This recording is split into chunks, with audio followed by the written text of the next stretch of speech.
Prezident İlham Əliyevin gəlini Alyona Əliyevanın keçmişi ilə bağlı yayılan məlumatlar ölkədə ciddi rezonans doğurub. Bu açıqlamalar təkcə sıravi vətəndaşlar üçün deyil, eyni zamanda məmurlar və nazirlər üçün də şok effekti yaradıb. Çünki bu məlumatlardan məmurlar da məlumatsız idi. Yayılan məlumatlar doğru olduğu üçün rəsmi təksib də verilməyib. Hazırda cəmiyyətdə hamını düşündürən əsas sual isə budur. Niyə İlham Əliyev və Mehriban Əliyeva bu evliliyə razılıq verdi? Bu sualların cavabı araşdırmalarımız və etibarlı mənbələrin məlumatları nəticəsində məlum olub. Səsləndirilən bütün məlumatları diqqətlə dinləyin və özünüz də təhlil edin. Burada təqdim olunan məlumatlar konkret faktlara əsaslanır. Heydər Əliyevin xəstəliyin sizin diqqətinizə çatdıraq. O, fokal parsial epilepsiya xəstəliyinə tutulub. Həmin insan sizinlə xoş mülayim danışır, ani xəstəliyi biruzə verir, bir anlıq özündən gedir, ayılanda anlaqlı vəziyyətdə olmur, qarşısındakı insana aqressiv davranır, fiziki zorakılıq göstərir, həmin insanın həyatına son verməyə cəhd göstərir. Misal üçün, Heydər Əliyev evdə bacısı Leyla Əliyevaya da xəsarət yetirmişdi. Bir mühüm məqama toxunaq və bunu yadda saxlamağınız xahiş olunur. Mühüm məqam budur ki, Fransa Azərbaycana və Ermənistana münasibətdə daha çox Azərbaycana üstünlük verir. Fransanın ən böyük geyim, parfumeriya və digər şirkətləri Azərbaycanda fəaliyyət göstərir. Xüsusilə də Total şirkəti neft sektorunda böyük paya sahibdir. Lakin Ermənistanda Fransanın elə də böyük şirkətləri yoxdur. Fransanın Ermənistana silah satması ilə bağlı yayılan məlumatlar isə bu günə qədər rəsmi şəkildə təsdiqlənməyib. Bu detalın niyə vurğulandığı yazının sonunda aydın olacaq. Gələk sualın cavabına. Heydər Əliyev Alyona ilə necə tanış olub və onunla niyə evlənib?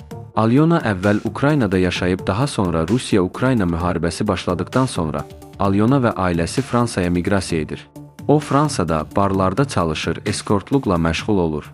Tanışlıq prezidentin bacısı Sevil Əliyevanın oğlu Azər Əliyev vasitəsilə baş tutub. Alyona yüngül həyat tərzi yaşayan xanım olub. Azər Əliyev Fransadakı evində təşkil etdiyi şənlikdə Alyona və bir neçə xanım olub.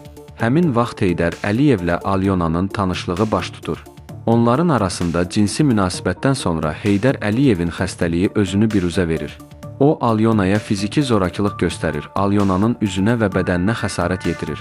Azər Əliyev qızı pulla dilə tutmağa çalışır. Hadisəni örtbasdır edir. Heydər Əliyev Fransanı tərk edir.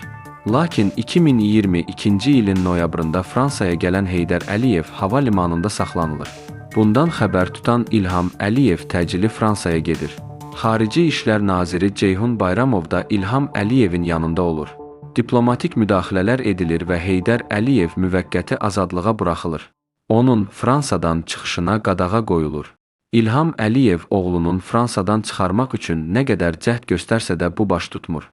Məlum olub ki, Alyonanın ailəsi qızlarının başına gətirilən hadisəyə görə şikayətçi olub və Alyonada hamiləlik aşkarlanıb. Heydər Əliyevin Fransadan çıxışına qadağa qoyulmasına əsas səbəblərdən biri də ondan analizlər götürülməsi olub.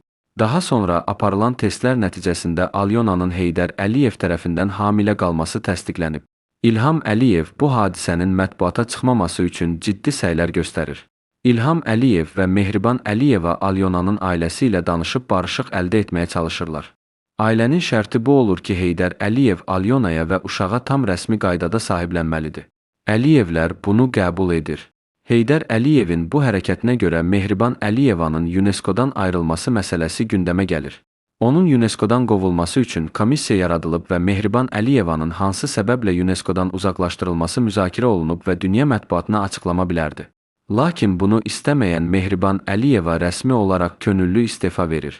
Daha sonra ailə tərəfindən qızın hüquqlarının tanınacağı məsuliyyətin üzərinə götürüldüyü üçün toy qısa müddətdə keçirilir. Mehriban Əliyevanın 22 dekabrda UNESCO-dan qovulmasından 20 gün sonra 5 dekabrda Heydər Əliyevin toyu olduğu açıqlanır. Toy zamanı Alyonanın üzünün göstərilməməsi isə iki səbəblə izah olunur. Hamiləlik faktı və onun simasının xarici mediada tanınma ehtimalı. Çünki Alyonanın keçmiş simasını Ukrayna və Fransadakı bir çox kişilər tanıyır. Onun kiminlə ailə həyatı qurması həmin şəxslərə məlum olsaydı bu daha da biabırçı vəziyyət yaradacaqdır. Bu toy qısa zamanda baş tutduğu üçün Alyonanın simasını indiki kimi dəyişib insanlara təqdim edə bilmədilər. İlham Əliyev qızı Leylanın toyu kimi oğlunun toyunda daha möhtəşəm keçirmək istəyərdi, amma bu baş tutmadı. Bundan sonra Azərbaycan mediasında Fransaya və Fransa prezidentinin ailəsinə qarşı sistemli təhqir kampaniyasının başlaması da bu hadisələrlə əlaqələndirilir. Məqsəd isə Fransa ilə bağlı mənfi ictimai rəy yaratmaq. Psixoloji durumu yerində olmayan İlham Əliyev bu yolla Makrondan qisas aldığını düşünüb özünü təsəlli edirdi.